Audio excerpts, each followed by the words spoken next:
The Tale of Attacus the Water Dancing Rat. A story by Richard Colvin with illustrations by Sally Cheng. Chapter 1. The Sunday Practice. It's Sunday morning, and from before the sun split the sky, Attacus, the youngest rat in the riverbank set, has been breaking his promise. He's swimming in the river. He is working on his routine for the river dance, the most prestigious event in the riverbank games. Now, rats don't take part in the river dance. Rats compete in the Great Forage, and a few rats have even competed and done well in the octathlon. But for as long as any beast living on the riverbank can remember, the river dance's only competitors are the various sets of swans that live up and down river from the rats. The swans are so successful at river dancing that they don't even have to qualify anymore. Each family matriarch simply steps forward at qualifications, elects their best water dancer, and that swan is enrolled in the river dance final.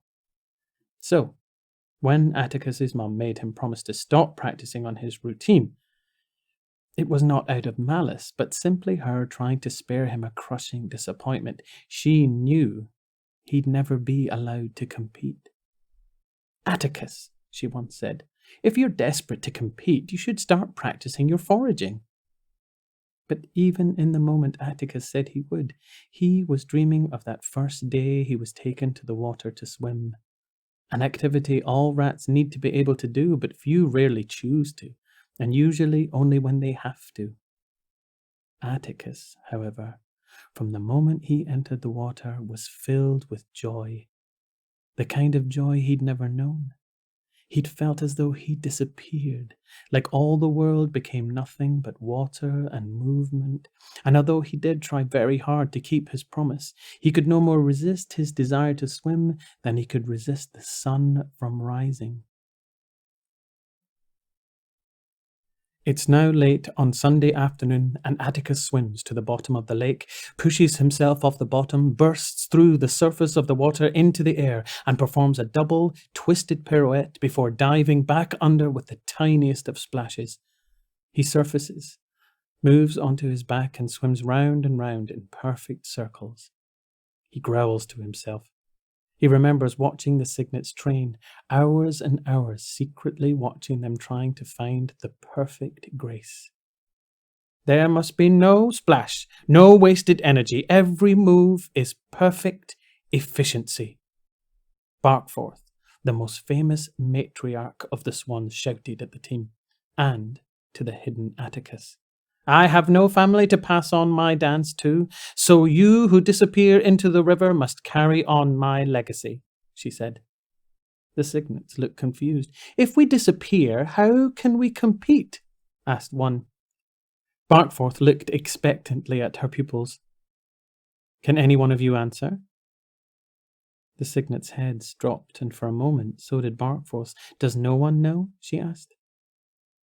Attacus knew. Attacus had disappeared into the river that first day and every day since. So, with the words of Barkforth ringing in his memory, he knew even the tiniest splash was not good enough. So, tired, wet, and cold, he swims to the bottom of the river and tries again. It's Sunday evening, and Attacus, the youngest rat in the riverbank set, with shaky, spent limbs, drags his exhausted body onto the bank and collapses. That last view, he thinks. No splash. He smiles and falls asleep. "Atty!" Attacus woke with a jolt. It was well past sunset, and the voice was Mama Rat, furious that he was late home. "Attacus, where have you been?" "Practicing," Attacus said, not wanting to lie. "Your fur is very clean for a rat that's been foraging all day." Attacus didn't speak. "Attacus," Mama said with a reproving tone. "Attacus," she said again softly. "It's time to stop. This will all end badly." "It won't," Attacus interrupted pleadingly. "If they see me dance, then you can't win," Mama Rat insisted, her voice shaking. "Attacus, you won't even get to compete, and every animal in the river will know of the rat that's so ashamed of being a rat, he pretends he's a swan. I'm not ashamed of being a rat, Mamma, Atticus pleaded. I just love to swim. I love it, and if the other animals could see me, they'd. Atticus stopped. He honestly wasn't sure what they'd do, or even who they were. You'd make a laughingstock of every rat in the river. You'd make a laughingstock of me. Is that what you want? Atticus was so tired there was no way to stop his tears. He tried closing his eyes as tightly as he could, but to no avail. They fell like a summer storm onto his shaggy brown fur.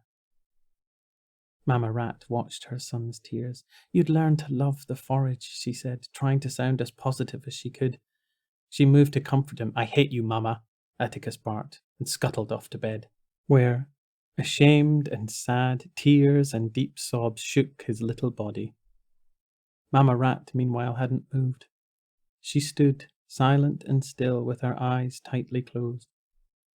She listened to every cry and sob until she was sure Atticus had finally fallen asleep, and then she too went to bed.